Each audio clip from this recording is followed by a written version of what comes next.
Assalamu alaikum wa rahmatullahi wa barakatuh. Rejoignez-nous pour explorer le hadith numéro 6 du Sahih al-Bukhari, qui nous transporte dans une rencontre historique entre Abu Sufyan ibn Harb et l'empereur Héraclius. Abu Sufyan ibn Harb a raconté qu'il fut mandé par Héraclius à l'époque où il se trouvait en Syrie, à la tête d'une caravane de marchands Qurayshites, et au cours de la trêve que l'envoyé de Dieu, paix et bénédiction d'Allah soit sur lui, avait conclu avec lui et les infidèles de Quraysh. Les envoyés d'Héraclius arrivèrent auprès d'Abu Sufyan au moment où l'empereur et sa suite se trouvaient à Ilia, transcription arabe de la première partie du nom que portait à cette époque Jérusalem, Aelia Capitolina. Entouré de grands personnages byzantins, Héraclius convoqua les Qurayshites dans la salle de réception. Puis il les fit introduire en sa présence et invita son interprète à leur dire « Lequel d'entre vous est le plus proche parent de cet homme qui prétend être prophète ? C'est moi, répondit Abu Sufyan. Qu'on fasse approcher cet homme de moi, dit l'empereur. Qu'on fasse également rapprocher ses compagnons et qu'il soit placé dans son dos. Alors, s'adressant à son interprète, « Dis-leur, reprit-il, que je vais interroger cet homme sur le prétendu prophète. Si cet homme ment, ses compagnons devront relever ses mensonges. » En faisant ce récit, Abu Sufyan ajouta « Par Dieu, si je n'avais eu honte de voir relever mes mensonges par mes compagnons, j'aurais hardiment menti sur son compte. » La première question qui me fut posée fut la suivante. « Quel rang sa famille occupe-t-elle parmi vous ? » « Elle jouit d'une grande considération, répondis-je. « Quelqu'un parmi vous, poursuivit Héraclius, a-t-il jamais tenu avant lui de semblables propos ? Non. Quelqu'un de ses ancêtres a-t-il régné ? Non, répliquai-je. Ses partisans se recrutent-ils dans les hautes classes ou parmi les humbles ? Parmi les humbles. Leur nombre augmente-t-il ou va-t-il en décroissant ? Il augmente. Qu'en est-il parmi eux qui, après avoir adopté sa religion, la prennent ensuite en aversion et apostasie ? Non.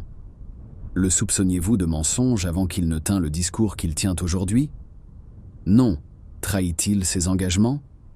Non. Mais nous avons conclu une trêve avec lui en ce moment, et nous ignorons comment il se conduira au cours de cette trêve. Cette réponse, ajouta Abu Sufyan, fut la seule dans laquelle je pus glisser une insinuation contre Muhammad. Poursuivant ces questions, Héraclius dit « Avez-vous été en guerre contre lui ?» « Oui, répondis-je. » « Quelle a été l'issue des combats livrés ? » « La guerre entre nous a eu des alternatives. Tantôt c'est lui qui l'a emporté sur nous, tantôt c'est nous qui l'avons emporté sur lui. » « Et que vous ordonne-t-il donc ? » « Il nous dit de n'adorer que Dieu seul, de ne lui associer aucune chose, de renoncer aux croyances de nos pères. Il nous ordonne de prier, d'être de bonne foi, d'avoir des mœurs pures, de rester unis avec nos proches. » Alors Héraclius chargea son interprète de dire à Abu Sufyan « Je t'ai interrogé sur sa famille, et tu m'as répondu qu'il était de bonne naissance. Or les envoyés de Dieu ont toujours été choisis parmi les plus nobles du peuple chez lequel ils remplissent leur mission. Je t'ai demandé si quelqu'un parmi vous avait tenu de semblables discours, et tu m'as répondu que non. Alors en moi-même, j'ai pensé que si quelqu'un avant lui avait tenu les mêmes propos, je pourrais croire que cet homme ne faisait qu'imiter les enseignements de ses prédécesseurs. Je t'ai demandé si parmi ses ancêtres, il y en avait eu un qui eût régné et tu m'as dit que non. En posant cette question, je pensais que, si un de ses ancêtres avait régné, cet homme cherchait à remonter sur le trône de ses pères. Je t'ai demandé si, avant qu'il vous tînt ces discours, vous le soupçonniez d'être un menteur et tu m'as répondu que non. J'ai compris par là que s'il n'était pas homme à mentir à l'égard de ses semblables, il ne pouvait mentir à l'égard de Dieu. Je t'ai demandé si ses adeptes se recrutaient parmi les grands ou parmi les humbles, et tu m'as répondu que c'était parmi les humbles. Or c'est toujours eux qui forment les partisans des prophètes. Je t'ai demandé s'ils augmentaient en nombre, ou s'ils diminuaient, et tu m'as répondu qu'ils allaient en augmentant. Or c'est bien là le propre de la foi de croître jusqu'à sa complète évolution. Je t'ai demandé si quelques-uns d'entre eux, après avoir embrassé la foi, s'en détournaient par aversion et la reniaient, et tu m'as répondu que non. Et c'est bien ainsi qu'agit la foi, quand sa félicité pénètre dans les cœurs. Je t'ai demandé s'il manquait à ses engagements et tu m'as répondu que non. Il en est ainsi des prophètes, ils ne trahissent point.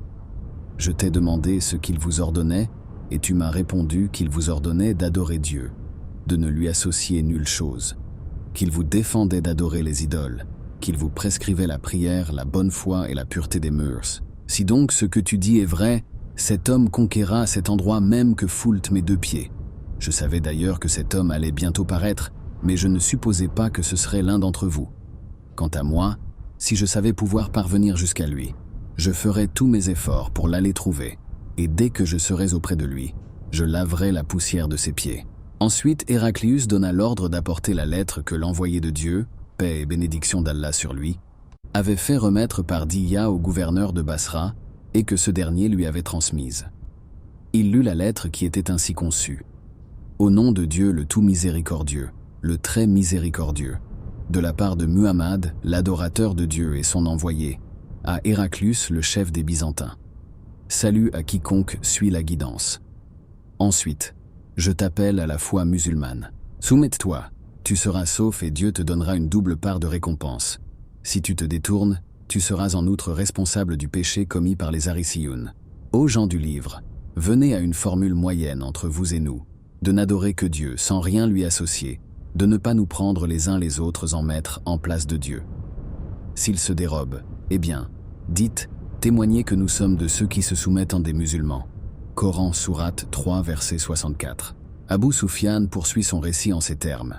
Lorsque Héraclius eut prononcé les paroles qui viennent d'être rapportées et qu'il eut achevé de lire la lettre du prophète, un grand tumulte se produisit dans son entourage et des cris violents retentirent.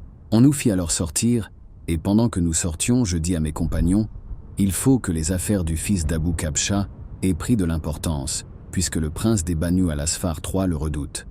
Et depuis ce jour jusqu'au moment où Dieu m'imprégna de l'islam, je demeurai convaincu du succès de Muhammad. Ibn an-Nazur, gouverneur de Ilia, ami d'Héraclius et évêque des chrétiens de Syrie, raconte ce qui suit. Héraclius, de passage à Ilia, se leva un matin de fort méchante humeur. Un de ses patrices lui dit alors « Nous voyons avec peine que tu n'as pas ton air accoutumé. » Ibn an-Nazur ajoute que Héraclius, qui était devin et qui observait les astres, répondit alors à l'observation qu'on venait de lui faire. « Cette nuit, en regardant les astres, j'ai vu que l'avènement du prince des circoncises venait d'avoir lieu. Quelles sont donc les nations actuelles qui pratiquent la circoncision? Les Juifs seuls, répondirent les courtisans, pratiquent la circoncision. N'aie donc pas la moindre inquiétude à leur sujet. Écris dans toutes les villes de ton royaume pour ordonner qu'on mette à mort tous les Juifs qui s'y trouvent. » Ils en étaient là de leur conciliabule, quand se présenta à Héraclius un messager du prince de Gassan, chargé d'annoncer à l'empereur l'apparition de l'envoyé de Dieu. Paix et bénédictions d'Allah soient sur lui. Après avoir interrogé ce messager, Héraclius dit à ceux qui l'entouraient « Allez examiner cet homme et voyez si oui ou non il est circoncis. » L'examen terminé, ils déclarèrent que le messager était circoncis.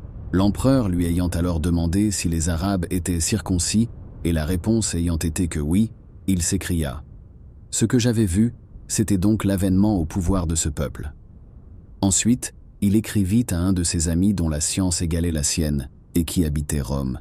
Puis il se mit en route pour Émèse. Il n'était pas encore arrivé dans cette ville qu'il reçut de son ami une lettre qui confirmait l'idée qu'il avait eue de l'avènement de Muhammad, paix et bénédiction d'Allah soient sur lui, et du caractère prophétique de sa mission. Alors Héraclius convoqua tous les grands personnages byzantins dans la salle intérieure de son palais d'Émèse, et, après en avoir fait fermer les portes, il se plaça dans un endroit élevé et dit « Peuple byzantin, désirez-vous le bonheur? Voulez-vous être dans la droite voie et conserver votre suprématie? Eh bien, prêtez serment de fidélité à ce prophète. » En entendant ces mots, les Byzantins, avec la furie d'ânes sauvages, se ruèrent vers les portes, mais ils les trouvèrent fermées. Désespérant alors de les amener à la foi, Héraclius donna l'ordre de ramener tout le monde devant lui et dit « Le discours que je viens de vous tenir n'avait d'autre but que d'éprouver la force de votre attachement à votre religion. Maintenant, je suis édifié. » Les Byzantins se prosternèrent aussitôt devant lui et lui marquèrent leur satisfaction. Ainsi finit cette aventure de Héraclius. Au début du 7e siècle, l'empereur byzantin Héraclius se trouvait à un carrefour de défis politiques et religieux. Sa rencontre avec Abu Sufyan, un notable des Qurayshites, survient dans un contexte de montée en puissance de l'islam dans la péninsule arabique. Cette période est marquée par des tensions entre les empires byzantins et sassanides, avec l'Arabie émergeant comme un nouveau centre de pouvoir spirituel et politique.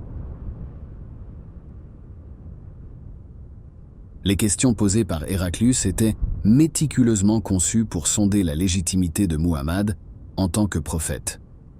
En interrogeant Abu Sufyan sur la lignée, l'intégrité et le soutien communautaire de Muhammad, Héraclius cherchait à comprendre non seulement la structure sociale de ses adeptes, mais aussi la substance de son message prophétique. Les réponses d'Abu Sufyan, malgré ses propres préjugés, ont involontairement validé la noblesse, la sincérité et la croissance soutenue de la communauté musulmane. Cet échange soulève des questions sur la reconnaissance des prophètes au sein des traditions monothéistes. La réaction d'Héraclius met en évidence une certaine ouverture à l'idée d'une révélation divine transcendant les frontières religieuses établies. D'un point de vue sociopolitique, cet épisode illustre les premières interactions entre l'islam naissant et l'Empire byzantin, présageant des siècles de relations complexes entre l'Orient chrétien et le monde musulman.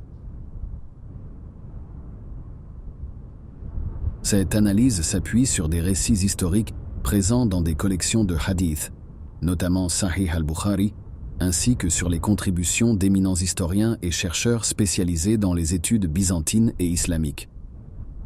Parmi les spécialistes byzantins, on compte John Haldon, Averill Cameron, Hugh Kennedy, Mark Whittow et Elizabeth K. Fowden, tandis que Patricia Crone et Michael Cook ont apporté des perspectives cruciales sur les interactions précoces entre les mondes byzantins et islamiques. Du côté islamique, des érudites tels que Seyyed Hossein Nasr, Tariq Ramadan, Wael B. Halak, Ahmed T. Kara Mustafa, Asma Afsaruddin, Jonathan Assey Brown et Leila Ahmed enrichissent cette étude avec leurs recherches approfondies sur l'histoire et la pensée islamique, y compris les interactions avec d'autres traditions culturelles et religieuses. En combinant ces sources diverses, cette étude vise à offrir une interprétation nuancée et éclairée des événements historiques, reflétant la complexité des époques et des cultures en question. Tout en reconnaissant la richesse documentaire de cet épisode, il est crucial d'adopter une lecture critique des sources, en prenant en compte les diverses perspectives et les biais inhérents. La narration d'Abu Sufyan, par exemple, est teintée par sa position au sein de Quraysh et sa relation ambivalente avec l'islam, ce qui peut colorer son témoignage de manière subtile. De même, les récits byzantins portent l'empreinte de leurs propres enjeux politiques et religieux, ce qui peut affecter leur représentation des faits. Cette analyse vise non seulement à discerner ces nuances, mais aussi à enrichir la compréhension des interactions initiales entre l'islam et le monde chrétien. En explorant ces diverses couches narratives, nous contribuons à un dialogue interculturel et interreligieux plus riche, soulignant l'importance de dépasser les narrations monolithiques pour accéder à une compréhension plus complète et multidimensionnelle des débuts du dialogue islamo-chrétien. Les réponses d'Abu Sufyan ont conduit Héraclius à une reconnaissance tacite de la prophétie de Muhammad. Cette histoire met en évidence la reconnaissance du prophète Muhammad au-delà des frontières arabes, même parmi les dirigeants de grandes puissances mondiales de l'époque. Ce hadith illustre non seulement l'importance de la communication interculturelle et interreligieuse, mais souligne également la reconnaissance et le respect que le prophète Muhammad a reçu, affirmant sa position en tant que figure centrale dans l'histoire mondiale. Assalamu alaikum wa rahmatullahi wa barakatuh.